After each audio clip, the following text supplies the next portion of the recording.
something else I did learn, and this is kind of fun because it's like, oh yeah, there's that. So if by chance you are transporting a tilt chair, does anybody have a tilt chair right now? That chair right there. I don't think that one is. We've had them. There's a purple one around here that we've used, a little bitty skinny one. I think it's out on loan. But it's a tilt chair, and it has a tilt. It has a frame, and there's the base frame. So when you start to fasten, if you haven't predetermined where you're going to go, you either fasten all of them into the tilt portion, that welded portion, or you go below that. You don't mix that up. You have to make sure you're in one portion of the chair or the other. But in theory, 4 corners, you're working down, you're working out, you're looking for those welded braces. We've got these loops that we can put on, and we certainly go out and put those on. I think you've either got D-rings or loops probably on about every chair out there. Are you videoing me, by the way? I'm like, what are you doing, Mary? Okay, that's good. I'm glad. Okay, so,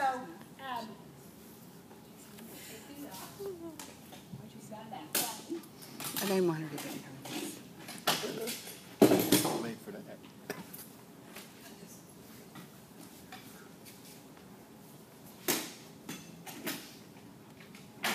So you'll be given those virtual restraints. You'll be given 4.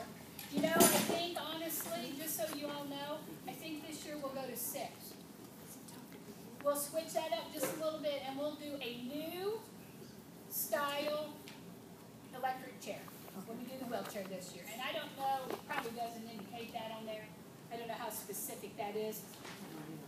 But let's do it. Let's practice that. So there'll be 6 floor restraints. Did you see that?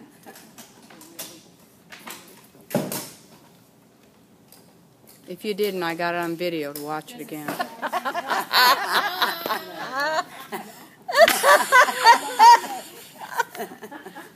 Bunny took a wheelie. Don't make any mistakes, Linda.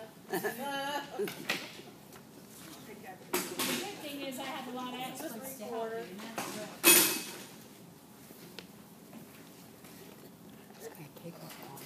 So this lap and shoulder, you want to remember when that belt, when it's buckled, it's on the aisle side. The buckle of the lap and shoulder, just like in your car when you fasten your seatbelt, it's always on the outside, it's always on that lower window side. If someone has to evacuate and you're in your car, if you're in the bus to the aisle, you want that quick release. You want that on the aisle. You want it on that hip. It's not a belly belt, you might say. It's a lap belt. It's called a lap belt because it should be down on the lap. It needs to be in that area where the pelvic bone is. There's more protection there. If there's an accident, you're thrust forward, you're thrust back. If the belt is low, the pelvic bone is going to take the brunt of that, and there'll be less internal injury versus high. Creates a lot of more soft tissue problems. Jimmy just moved his head. I keep getting his ear. Trying to get in the video. You got the chair on, kind of centered up, looking at the tracks. I'm going to lock it.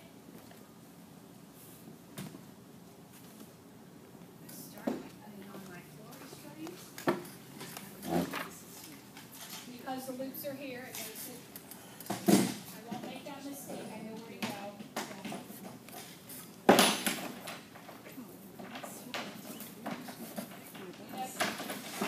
And you guys don't want to mess with the new system. You'll pull those buttons up, and it goes down into that track. So come up and play with it.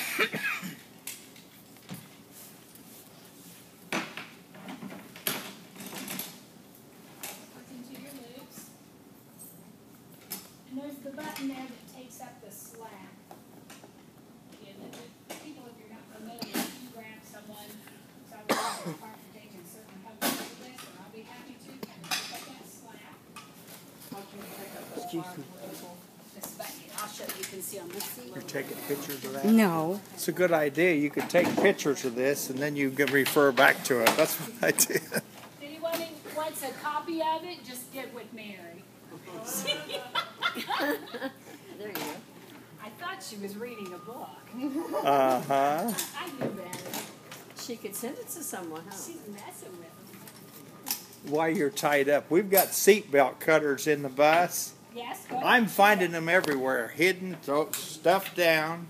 There's a Velcro strap on them. If it's broke, write it up before they get a new Velcro strap. Put it in view of the driver, because if you got a sub-driver on the bus and they do have an accident, they need that cutter.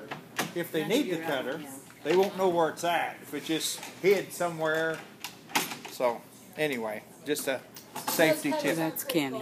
Kenny found them. Yeah, so we need to make sure That's, that we So I've got them all down. I've taken up that slack. If you don't take up the slack, and say you put the front ones down and you start to tighten them, and I'm going to go back and show you, or the back ones first. I kind of go from front to back. It doesn't mean you can't go from back to front as you place these. But if you would put these down and then decide to tighten them, and you just crank them down. As you see, I can take this chair and I can pull the wheels up. You potentially could flip this chair if there's nothing to hold the front down with that student. If you're strong and you start cranking.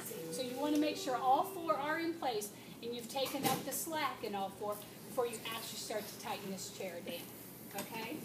So I've kind of tightened those. I'll go back now to the front. If you're able, if you have the strength, myself, I kind of like to do them at the same time. I feel like I get a better balance on the chair. It just keeps it square. So now I've tightened all four of them.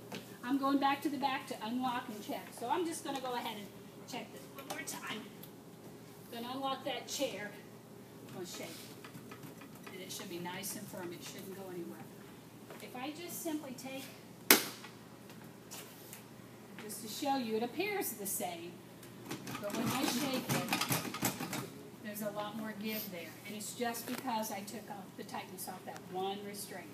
So you want to make sure that you crank them all down tight. And you test it.